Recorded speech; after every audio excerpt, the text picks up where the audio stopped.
who I was is not who I am. And I constantly try to use just about every interaction I have to inspire people to know that people change, right? The whole leopards don't change their spots thing is crap, right? Right. Like, you can change your life at the drop of a hat if you want to. It's one of the most profound lessons I learned in solitary confinement, was that we get to choose our personality. You don't have to be a certain way, right? So you have people that are thinking, oh, that's just the way I am. It's just my personality. No, that's who you choose to be.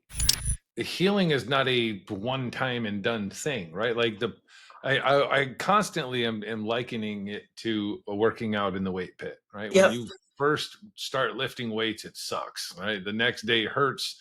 The second day hurts even more. The third day hurts the worst, and it just sucks. But if you keep doing it, it starts hurting less. It still fatigues you when you go get a good workout, but the pain is not there, right? The pain itself is gone. The physical pain is gone. And the weight never gets lighter. You just get stronger. And I you love talked it. about your solitary for confinement, and not just as a punishment, but transformation. Can you talk about what broke inside you in there and what was born?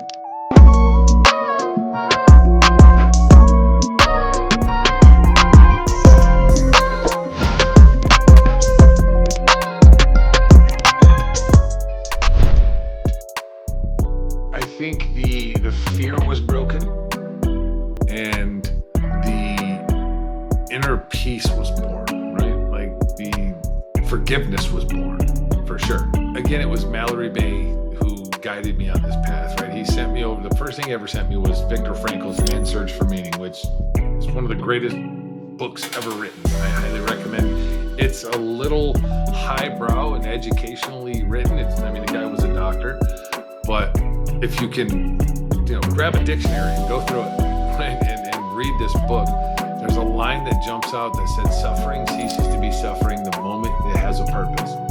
Such is the meaning of sacrifice." And that line really, really hit me. Like, suffering is no longer suffering when you give what happened a purpose. Such is the meaning of sacrifice, right? So all the things that I went through, if I give that a purpose, if I find a way to use that to help the world, to help heal the world, I'm not suffering anymore. And now it's not, it was a sacrifice. It was something I sacrificed. I sacrificed my childhood. I sacrificed my comfort, and my safety in order to live a life of service where I can help people heal. And for me, I wouldn't go back and change a thing that's happened. I would do it all twice, because I get a call from a mother or a message from a mom who just found out that her husband has been molesting their child since he was 5. And she's broken. She doesn't know what to do. This child's broken. And you saw a video of me and you have hope. It made it worth it. That scenario right there made all of it worth it. I'd go through it all again, right? Because that made it worth it. And so going through that, which also led to me facing and confronting why I was so angry, why I was holding in this resentment and this hurt and this trauma and this pain, and ultimately the guilt, the shame of what I had become and what I had allowed this trauma to do in my life. I now turned around and became the very monster that I was running from, as I'm robbing homes, and I'm leaving lasting scars on people that I don't even know exist. I don't see them. I don't know who they are. I don't know how to find their forgiveness. I don't know how to go and tell them that I'm sorry. To, like, this little boy who comes home and finds his house ransacked and loses his faith in his parents to protect him. Or those same parents that no longer feel that they can protect their family. Like, I violated something that I have to live with that for the rest of my life, knowing that I caused that kind of pain in this quest for, some type of retribution because the world did me wrong. And it sank me into this just massive depression, right? Like, I was having nightmares and sweats and screaming in my sleep, and it was driving me crazy because I'm thinking about and I'm not getting into the things that I've done, but I've done a lot of really bad stuff. And it was eating away at my soul. Right? And I had to come to the point, like, how do I get rid of this? Because there's nowhere to go. You're in a little 9 by 10 cell. There's 4 walls. There's nowhere for you to go. So how do I get rid of this? And it's through forgiveness, right? And well, how does one do that? It's easy to say forgive, but how do you actually do that? And it starts with forgiving yourself. When you learn to forgive yourself, learning to forgive others is much easier. I took the hard route and tried to, scream it out, punch it out, rage it out, which can be healthy, but it was more introspection. And Mallory had me write these letters, which was really profound for me. Write these letters to all the people you don't know that you abused and that you violated, and ask them for forgiveness. And the first time I did it, it's all excuses. I'm just making excuses as to why I did. I was molested, I was abused, I had a violent life, my life sucked, and so for that I broke into your house. And he sent it back. He's like, dude, you're just making excuses. And so I kept doing it. I kept doing it. I kept doing it. And it got to the point where I poured my heart into these things, my soul into these letters. Like, I don't know how to ever find redemption or forgiveness from you because I don't know who you are. But you did not deserve the trauma that has been laid upon you. I'm going to assume you had the worst reaction to what I've done. And you didn't deserve that. It was unfair. It was unkind. And if I could change it, I would, but I can't. And just know that I will spend the rest of my life trying to help people heal in an effort to balance that scale. And when I finished and I finally got the approval from Mallory, like, there you go. That's remorse. That's forgiveness. Flush it down the toilet. And now it's over. You've done everything that you can do, and you have to let it go. Right? Now you got to forgive them. Just like you wanted that forgiveness, imagine your violator or your abuser was seeking that same forgiveness from you. And you have to forgive, just like you want them to forgive you for what you've done. Imagine your abuser as being as remorseful as you are. And it made it so much easier to forgive. Like, you're right. I could look back and make the excuses for my uncle. His dad raped him his whole life. He was molested and abused by men his whole life. And he turned around and did what was done to him to other people. That's not justifiable. I've never abused a child in my life. Right. So Right. it's not mandatory that because you were molested, you're going to molest, right? That's an excuse. Excuse. But it allowed me to see him in a more humane light. Right, my victimizer. I could picture my victimizer as this innocent little boy who was like me once, who was just this innocent child who wanted the approval of mom and dad and was searching for love. And at some point, he was victimized and abused and lost his path. And that poor guy, that sucked. And then I found, like, oh wow, I have empathy for my uncle who abused the hell out of me. Wow. And it made the act of forgiveness that much easier. And when I was able to do that, I mean, I swear it's like a physical blanket of weight is lifted off your shoulders. Like, I can breathe again. I can swallow. Ah, Yeah. wow. And that's it took me months, but it doesn't have to take you months. You don't have to do that. You don't have to go down the hard route, right? You just have to confront those demons that are inside of you and stop caring what anybody else thinks. That's the number one roadblock to people doing this, is they're so worried about what someone else is going to think. Right. I agree with you. And You that's out of that breaking, that was born, right? Yeah. It leads to something else. And it's funny you talk about being the sacrifice, because a lot of times people spend their whole life questioning God, why? Why me? Why did this happen? Not realizing that there was purpose in what you went through, regardless of how we want to look at it. We want to be upset and say, well, why did you let this happen to me? There's a whole purpose and there is a whole life set up for you because of what you went through. So I Yeah. agree with you wholeheartedly about confronting it and dealing with it. And accountability was in you writing your letters, taking Yeah. accountability for what you did. You didn't have to do those things to somebody else. You didn't have to cause harm to other people. Yeah. I chose to. It was my choice. You chose And so to. that extreme accountability also frees you. And the other process I went through was writing my obituary, which I don't talk about as much, but it was really profound to write your own obituary, right? From the perspective of of the five closest people in your Mhm, life. mhm, And most people that would take that on are like, yeah, so I was a horrible piece of shit and I died. And nobody cared. And it's right. like, die when you want to die. You're writing this obituary. How old are you when you die? What did your life look like? And Mhm, if you take that approach seriously, you'll literally will archetype a blueprint for what the rest of your life looks like, what means something to you. And it's surprising how well you can recollect your entire life in 10 minutes if you do it backwards. And it right. was something that he taught me, and I teach a lot of people. Before I was here, I was here. Right? Use that phrase. Before I was here, I was here.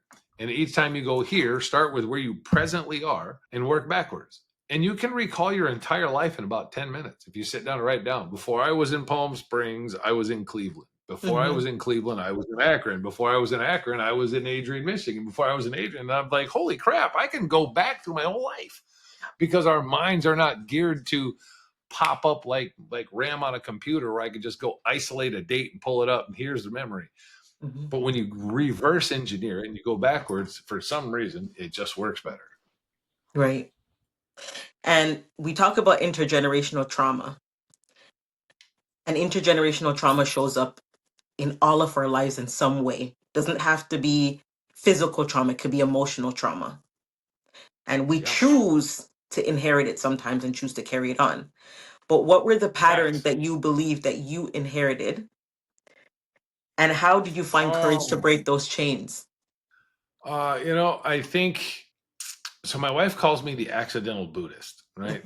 Because I think I have hit a point in life that I think most people wish they could get to, Mhm, and you can. Um, Nothing sticks to me. Like the whole world could fall apart right now, and I'm gonna come out 3 hours later and be like, okay, what do we do? what's How do we move forward? Right? Let it go. I hyper process emotions these days. Mhm, And before, when if you would ask me that question before, I saw the perpetual beating of my mother, and I would have that developed the way that I approached and treated women in my life. There was no respect, there was no care. Like it was about me and self gratification. I cheated on them. I abused them. I never physically abused them, for the mhm, record, but I emotionally abused them. Um, and I didn't respect a relationship, and so that is also generational trauma, right? mhm, That comes down from what you inherit from a parent, the way again children absorb and see, they don't listen. And so I passed that on, and yeah, but I broke that, right? I'm able to break that when I see when one can see the effects of their actions on someone, and you see it from a loving perspective. You can break that, right? You don't have to. You realize I don't have to keep walking that path. I don't have to do anything I don't want to do, right? yeah. You talked before about, your exterior, 6'6", tattoos all over. You got a very strong but powerful and commanding voice. And that is also your superpower. Like your voice has the magnitude to shake people up. And I can feel that within myself and only talking to you for such a short period. But there's also a softness about you. Sure. And it's you can see it in your eyes anyways. If you look deep within, you see it in your eyes. But what does it take for a man who grew up in a violent home, seen abuse all around him, prison shaped your life? Yeah. How did you become emotionally available, not just for yourself but to others? I stopped caring what somebody else thought about me, right? And that really is the magic sauce, right? Mhm. It's if you look at like my old mugshots, those eyes are hard, right? Those eyes are hard and cold, and I don't even recognize that guy, right? Like that guy was violent, was mean, was uncaring, was cold, and this is the transformation that you can go through when you sit down and you do the deep work and get into that self-love and self-forgiveness. you find that innate kindness that is inherent in all human beings, right? We all have that because we all come from love, and kindness and compassion are inherent characteristics that we all have. Mhm. We just, they get broken and we lose it, and our light goes down in our eyes, and we get a little bit harder and we get a little bit harder. And for me, stop caring about what other people thought was the crux of everything. I joined a gang because I wanted other people to think that I was tough so they wouldn't mess with me. Mhm. I learned certain things so that people would think that I'm intelligent, or that people would think that I'm slick, or I'm this vicious person, or I have this demeanor. So I learned these things, and those things take a toll on you. When you learn them, they become part of your character, right? You put on so many masks that you forget which ones to take off, and you become that individual, which is again a testament to how you can choose your personality. Your personality is not some innate characteristic that you have no control over. And doing that deep work and finding that inner love and forgiveness allowed me to be vulnerable again. It allowed me to cry when I feel an emotion.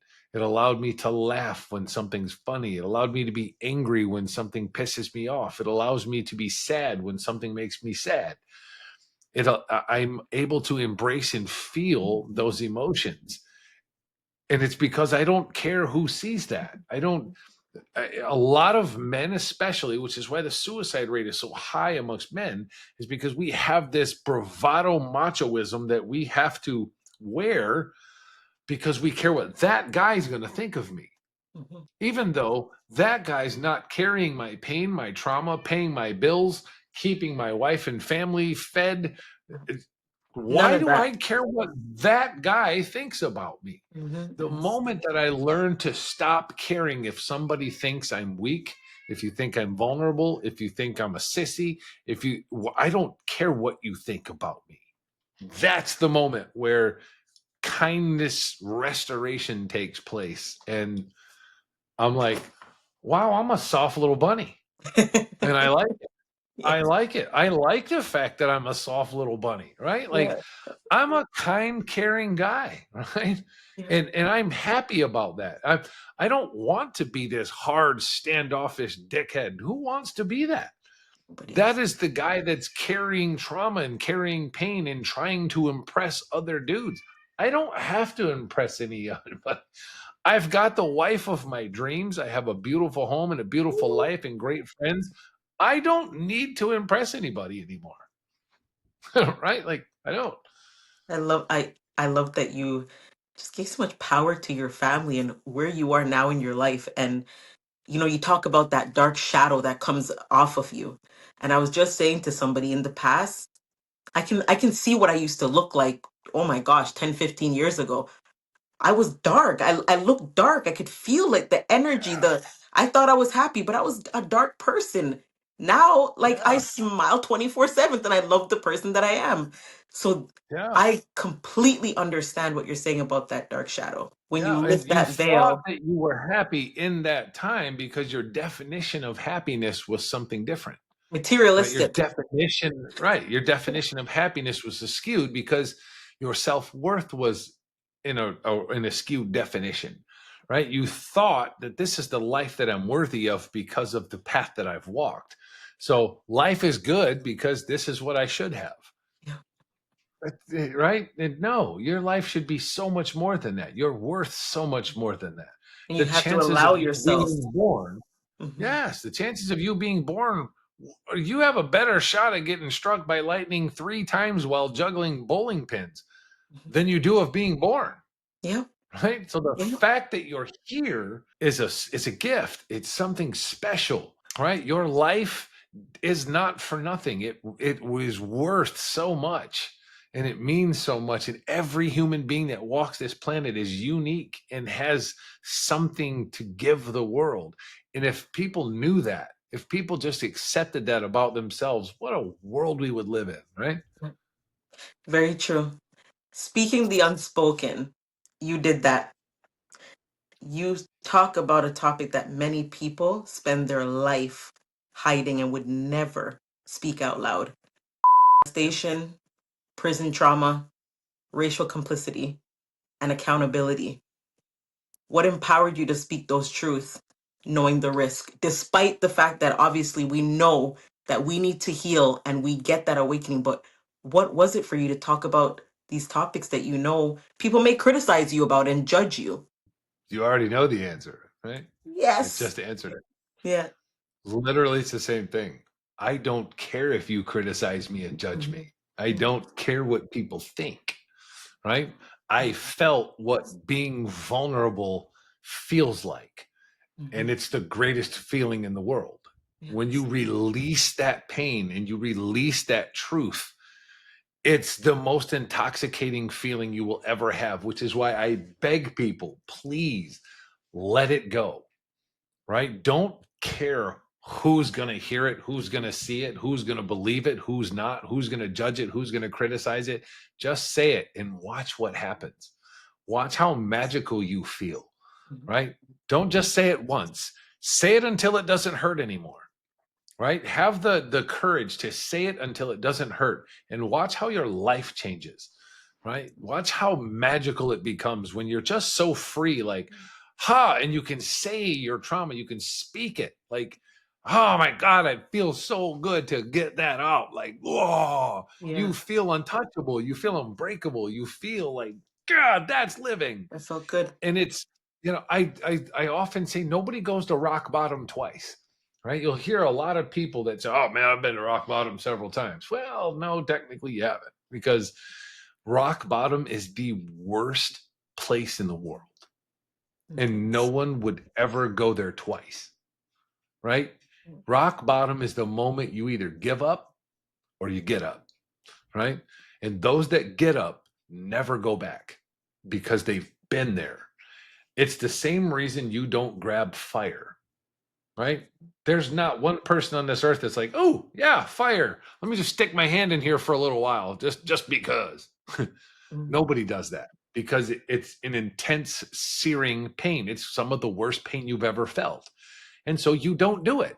You remember the first time you grabbed fire, right? Almost every one of us remembers the first time we've ever been burnt. And that's why we don't grab hot things. Yep. Rock bottom is the same thing. That feeling of ultimate emptiness, loneliness, where it's like, I either want to die or change. Mhm. Some people die, some people change. The people that change never go back there.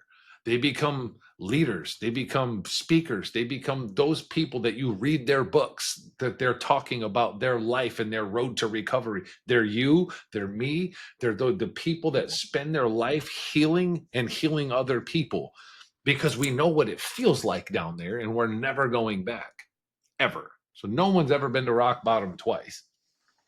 Right? I was talking to somebody and I said healing has nothing to do with race. Yeah, It nothing. doesn't matter, absolutely nothing. Sometimes Nothing.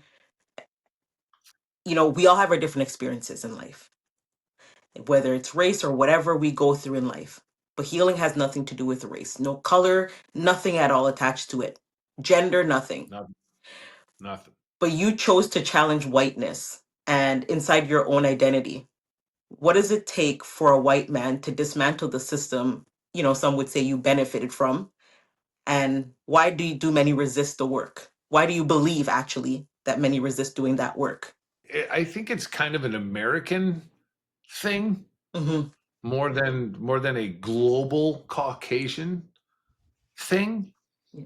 Um, which is not to say that there's not racism from the white perspective in other countries, Right. because there absolutely is. Hmm. And but so when I say it's a United States thing, I also want to include the European racist history or the other white culture racism history.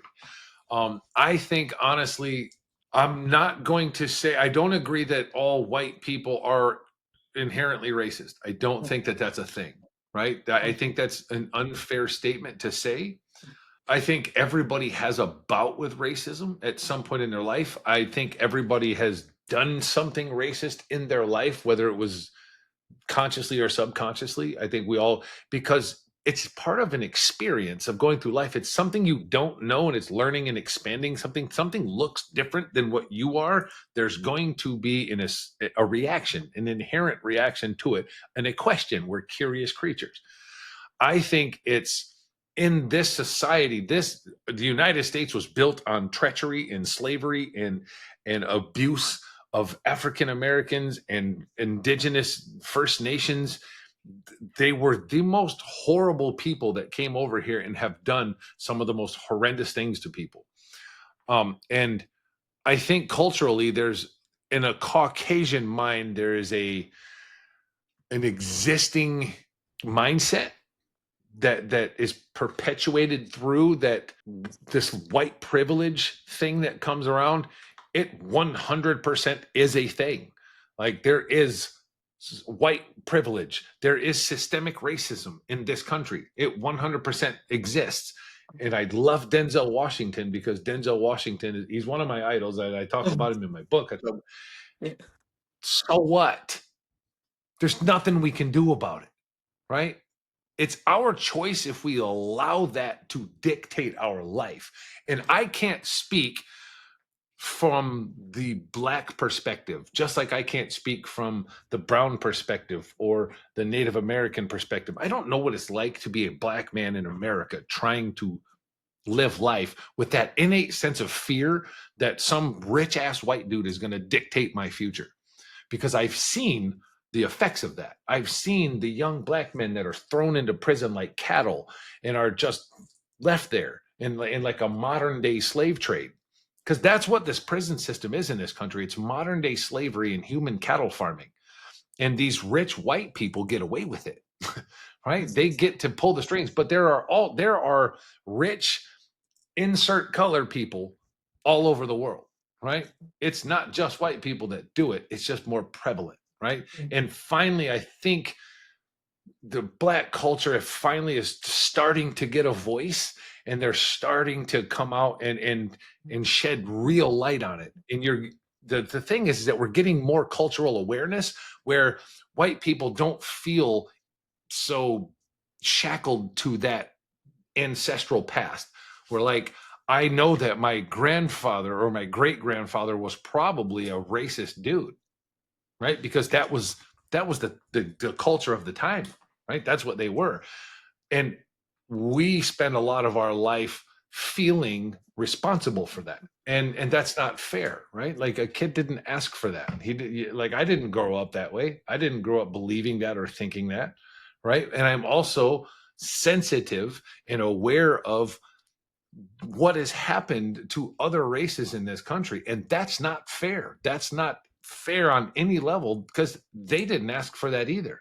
And so I think there has to be a constructive dialogue where people come together in understanding and love and kindness and say, it's not fair that that happened to you. It's not fair at all. And I don't have to bare my soul or be punished because that happened. But I'm also sensitive and empathetic to the fact that that happened to you, and I will stand by you and fight for you, because that's what's right and that's what you deserve. Just like I've had so many people stand by and fight for me, right?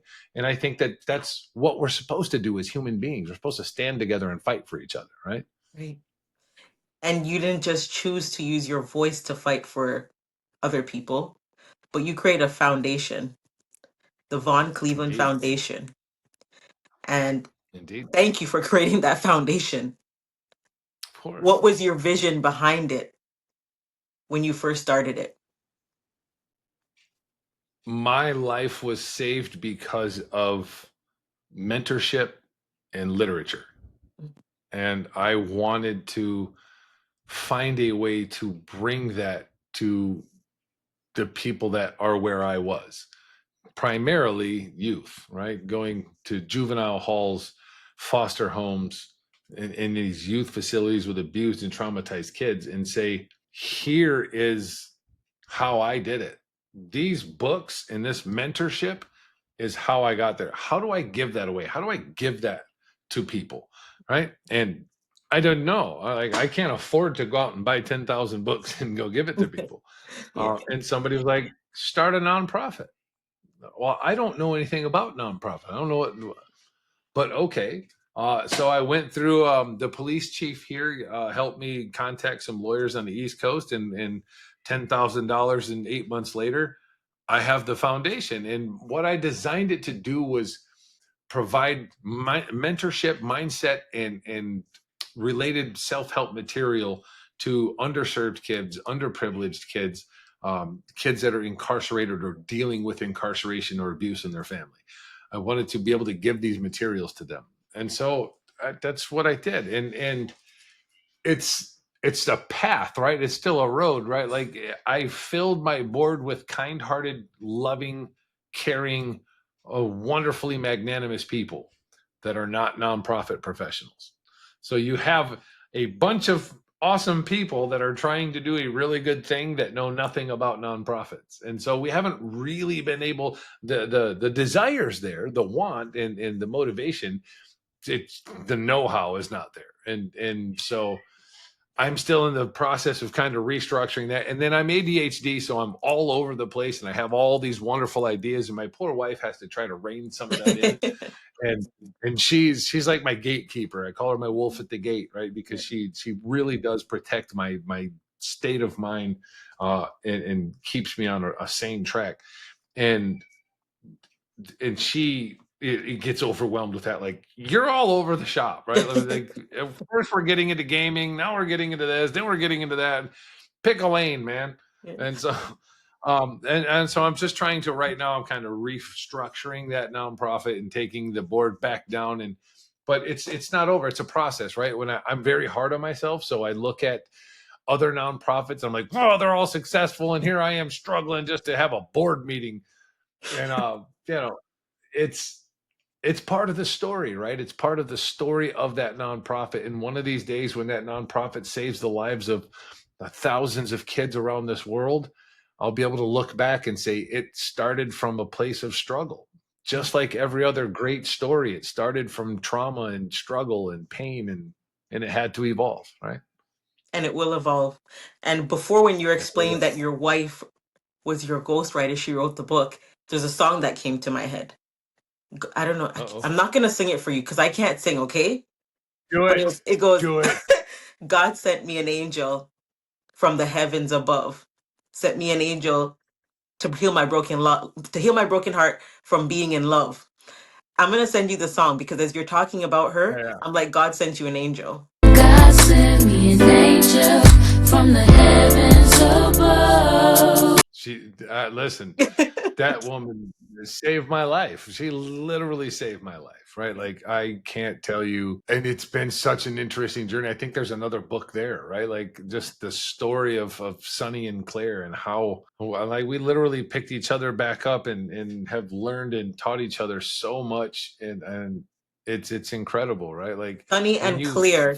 Did you hear that? yeah, Sunny yeah, and Sonny and Clear. Claire. There is a book there, Yeah. and I And think you should because a lot of people they get into relationships.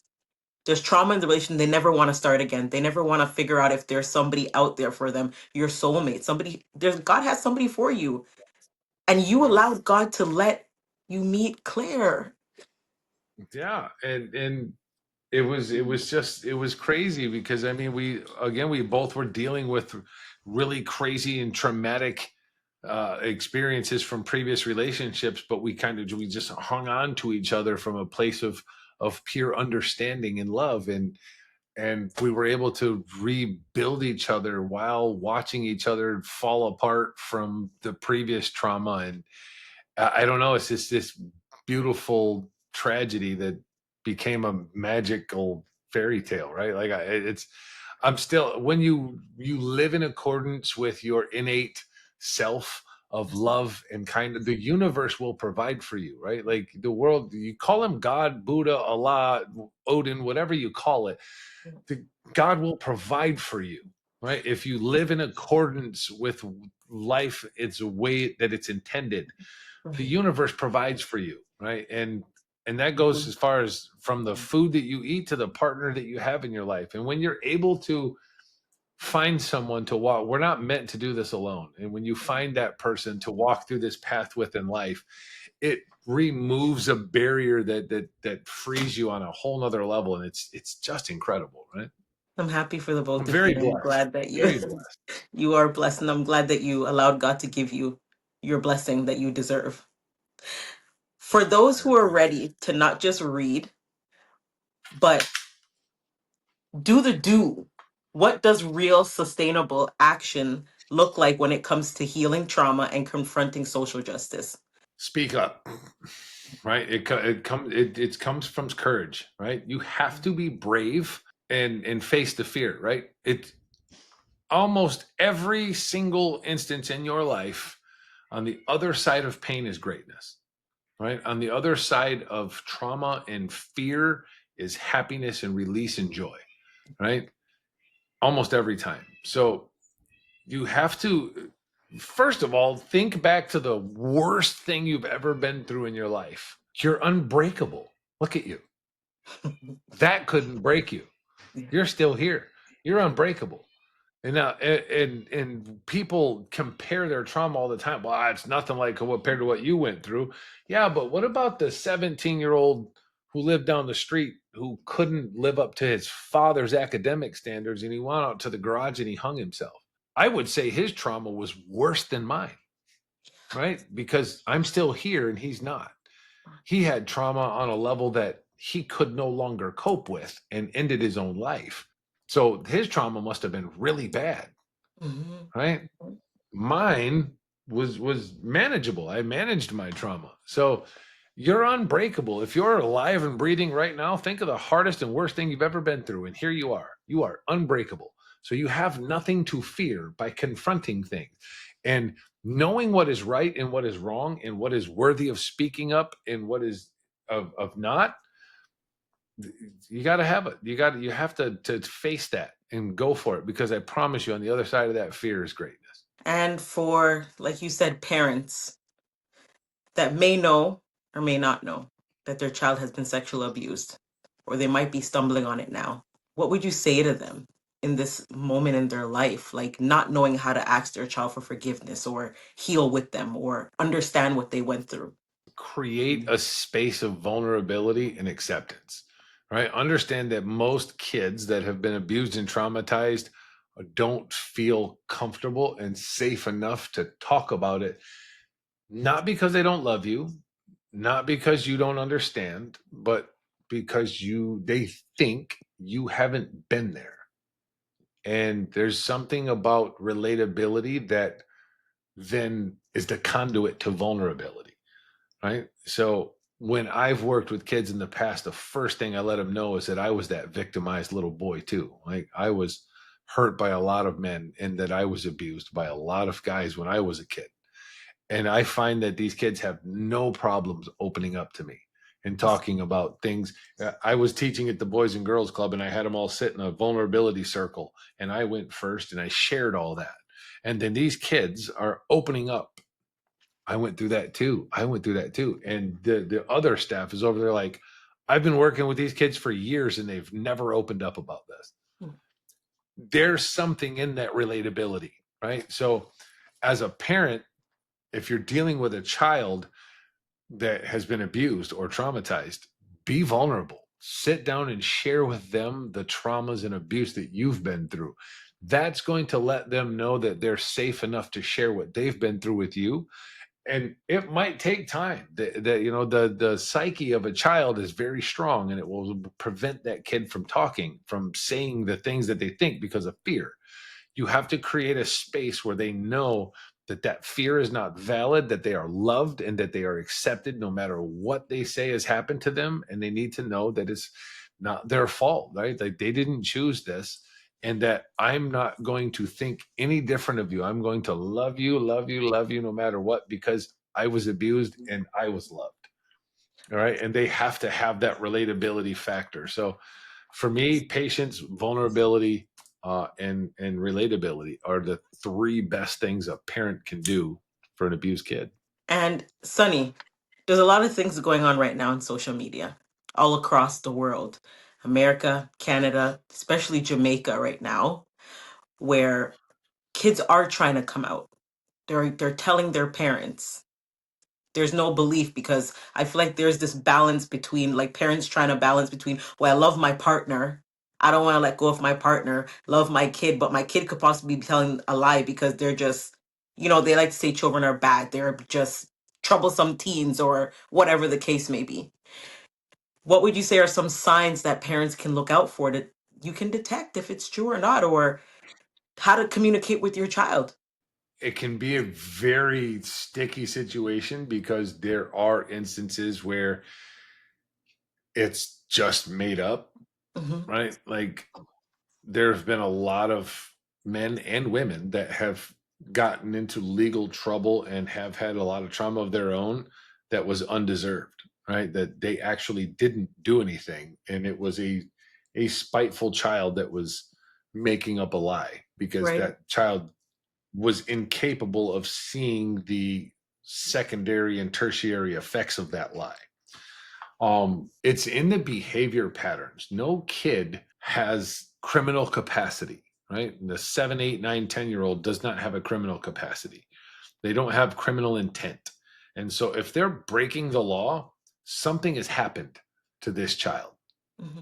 And it's not necessarily sexual trauma, but something has happened to this child that there's trauma happening. And that space has to be created. I think one of the biggest problems, parents don't want to face it because then they have to also, it's a mirror, and they have to face their own vulnerabilities and their own, your own shortcomings. And trying to sit down and bring that out of a child is going to force you to look at that. And Hmm. so they would rather just, I just don't understand you, I just don't get why you're doing this, it just doesn't make sense to me. Hmm. It doesn't make sense to them either. Hmm. They, so most time they don't know. I remember as a kid, I couldn't tell you why, because subconsciously I was blocking out the trauma that I had before. So I couldn't identify it to name it as the source of why I was doing what I was doing. And so when I said I don't know, I'm honestly telling you I don't know why I'm such a bad kid, Hmm. right? But it's on the parent. When that's the case, you have to do the deep dive. Stop sending them off to a therapist or a mental health specialist, because that just traumatizes the kid even further. Because now I got to go talk to somebody I don't even know. It's a complete stranger. And you think I'm just going to come in here and trust this person, right? And you don't know the abuse that the kid's been through. You don't know if it's a man. You don't know if it's a woman. You don't know what it is. And so you're just thrusting them into this atmosphere with a complete stranger and expect them to just fall apart and be vulnerable and tell you everything that's going on in their life. That's probably not going to happen. It has to come from a place of love. You have to surround that child with love. Even if you have to spend 3 months every night holding that child and crying so that that kid knows it's okay to cry, that's what you got to do, right? Because the child is worth it, right? Yeah. To help heal that pain, that child is worth it, right? Agree. A kid see, they watch, they don't really listen. And so if mom or if dad takes that child in there and just says, you know what, I want to tell you about some things that I went through, and cry and talk about your abuse and the traumas of your life, the kid's going to feel safe and more comfortable saying, well, this happened to me, right? And that's how we start getting them to open up and break through, right? Yeah. When people read Hey White Boy, what do you hope that they'll walk away with? Questioning or becoming? That's a good question. Um, that's a good question. I want people to take away hope, right, from that book. And so I think I want a little bit of both. I want them to question, what are they running from in their life? What truths haven't they faced? And I want them to know that they have the ability to become the best version of themselves. And they have hope, right? Like nobody is beyond redemption. Nobody is beyond hope. Right? You can look at your life, analyze it, and then tomorrow wake up and say, I'm going to start living life differently than I did yesterday. And then every day of your life, you strive to be better today than you were yesterday and better tomorrow than you were today. Thus is the definition of nobility, right? Yeah. And long after you're gone and your name is spoken in different rooms on different platforms, it is written on billboards, big screens, because it will be. What do you hope that your legacy will be? This is what love looks like. This is what kindness and love look like. I want to be remembered as someone who endured a lot of pain and did not allow it to dictate my life so that other people can know no matter what I go through, I'm going to be okay. I can heal and I can live the life of my dreams, because if that guy can do it, so can I, because I don't have any special powers that nobody else has, right? I don't have anything. I'm blessed to even be alive, much less have 10 fingers and 10 toes, right? And so I don't have anything nobody else has. Everybody has it. They got to know it. They got to believe it. They got to define it. You have to see it. You can't chase something you can't define. So define it. This is what love looks like. I love that. And I don't think I've ever heard anybody say that before and actually mean it. Because the way you said it, I I know that mean, you mean it. I I know that mean you it. genuinely mean it. And that is what you are building. You've laid so much bare already. What are you being called next to do? What is up next for you? What are you working on? I know producers are coming at you like Oh, crazy. I have a massive project. My whole life has been secluded in one way or another, one form or another. And my wife and I recently were off in Europe, and there's actually she came up with the idea of doing something big by myself, because I've never done anything. Excuse me. I've never done anything on my own in my life. I got out of prison when I was 35 and immediately I was in a relationship, got out of that, jumped into another one that was very toxic, and got out of that and immediately got into the relationship I am in now with my wife. And I've never done anything on my own before. And so as I sat down to define what meaningful thing can I do on my own, and I came up with the conversations of redemption. And so I'm going to 22 cities around the United States starting July 1st, starting in Phoenix, Arizona.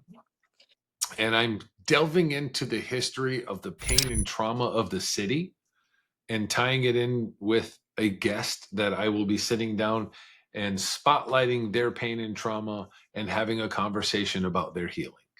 And my hope for that show is that people know that they're not alone, and B, get hope to see that there's so many people that have been through really traumatic and abusive things and are living a really good, happy life. Mhm. That healing is possible. And every city in this country had to go through fire and trauma and pain to be where it is. And the city is still standing and thriving and growing because pain and trauma can't stop you. It can hold you back, but it can't stop you unless you let it. Right. And so delving into the pain of the city, delving into the pain and trauma of the person, and putting it out there as a show on my YouTube channel, my new YouTube channel, Conversations of Redemption. Welcome to the Conversations of Redemption YouTube channel. My name is Sonny Von Cleveland. I also have a series on there called Breaking the Silence. And what's really cool about this Conversations of Redemption show is I literally just a few hours ago solidified my partnership. Outside of my sponsorships, I have sponsorships for this tour. So shout out to Harlow Gardens, ATS, and all the others, Michael Borza, who kicked in, Del Peeps, and these other people that have helped fund this upcoming project. But I just partnered with, what is the name of the organization again? I just learned the organization, Operation Lightshine, OLS. Less. Which is this government, or it's a nonprofit organization that helps fund the police worldwide to help prevent the acquisition and dissemination of child abuse material online. And so it's in the dark web. There are hundreds of thousands of children that are being abused, and that is being recorded on video and photographs. And we don't like the term child pornography, so we call it child sexual abuse material, or CSAM. And there is literally millions of pieces of this type of content that are traded like baseball cards on the dark web.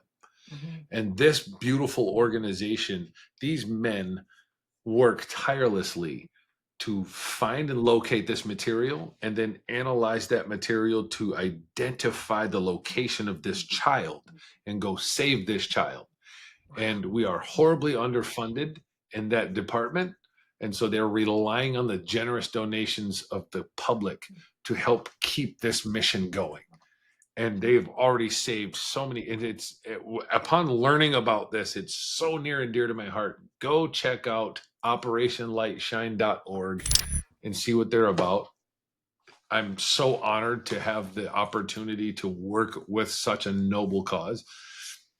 I was talking with the CEO the other day. I think it was the CEO, and they were the heroes I needed when I was a kid. And there was something profound in that moment. Like, Mhm. I'm glad you didn't save me because I wouldn't be who I am now. But I sure as hell hope we can save as many kids as possible working together in this, because that's the hero I needed. And now I I am in a position to work with those heroes. I need to ask, how can I be a part of this? I'm listening and I'm like, Go to how can operationlightshine.org. okay. Yeah, and see what they're doing. Follow me on Instagram. Yeah. Yeah, subscribe to Conversations of Redemption. That's where the show is going to be put out, and I will give you ample opportunities to know how you can help support this mission, because it's needed. Right, these kids are worth it. So And I'm very blessed. how else can we join you on your journey and join your purpose and align with Share. you? Share. sharing is everything, right? You And never know tag. who follows you. That might say, and tag, always Yes. tag when you share somebody, or you use somebody else's content, always tag. But other than that, you can go to my website, sonnyvoncleveland.com, to learn more about what I'm doing. Follow my social media, and sharing helps so much, right? There's so many people that could use it. And this is why we are where we are, because somebody shared, right? Somebody And share. so Sonny, let's make it happen. you are a phenomenal being. And I thank God Thank you, Jen. for you. I thank God for you allowing yourself to go through your process. Because sometimes we want to exit quick and we want to reject the things that God has for us. But you didn't reject it. You allowed yourself to go through every single season, the breaking, the making, the heartbreak, the pains, the I want to give up. And I want to thank you for that, because you are Thank you. a light in so many people's lives today. People that want to give up, people that want to just Mhm. say, you know what? Have no meaning. I have no reason. I have no season. You gave them that. Through God, He planted the seed in you, and you keep planting seeds in everybody else. And I really want to I thank you appreciate that. for responding to me and Of gracing this course. platform, because we can't do it alone. Healing, you don't do alone. No, And it doesn't happen in isolation. none of us. And as much as we No, want to coddle everything and everybody thinks, well, I'm going to keep, if I share it with somebody else, they're going to get a piece of the pie. It's not about getting a piece of the pie. It's about how we make a change together. So I really want to thank you for I continuing to do appreciate that. you, and you are so very welcome. It's my honor and privilege to be able to serve and to help. You're a blessing. And I continue to pray over you, your foundation, your purpose, and your family. Thank you so much. So, guys, please reach out to Sonny. You heard all the beautiful things that he's doing. His Instagram page is right here, website here. Please click on it. Go visit his page, support. Follow him on his tour, every city that he's going to. If you are able to follow him and go on the journey and have an opportunity to tell your story, please do it. Love to meet up. Yeah, you can go. I've got the map posted, all my routes, all the cities that I'm going to. There's no real dates. I haven't really set dates yet, because I guess kind of want to ebb and flow in case something happens where I want to make a transition. But generally 3 to 5 days in every city on that map, I'll be. And so if you see them, pay attention. I'm going to be hopefully doing book signings and readings along the way. Again, just follow me on social media. I'll be updating and posting every day and keeping people informed. So Would love to meet you. Come have a coffee with me. Let's have a chat. Share your pain. Let's cry. Let's Yeah. grow. Let's heal. And it will be And I'm transformative. bringing my dog. My dog is my co-host. So And he you promises get that a the chance dog to will meet. not throw up on you. Yes, yes. She. Hopefully, we get this diarrhea situation under control, and we don't have to worry about that on the road. Yeah. Thank you, Sonny. And we will continue to Thank stay you again, connected. Jen. And I can't wait to see what else you have planned.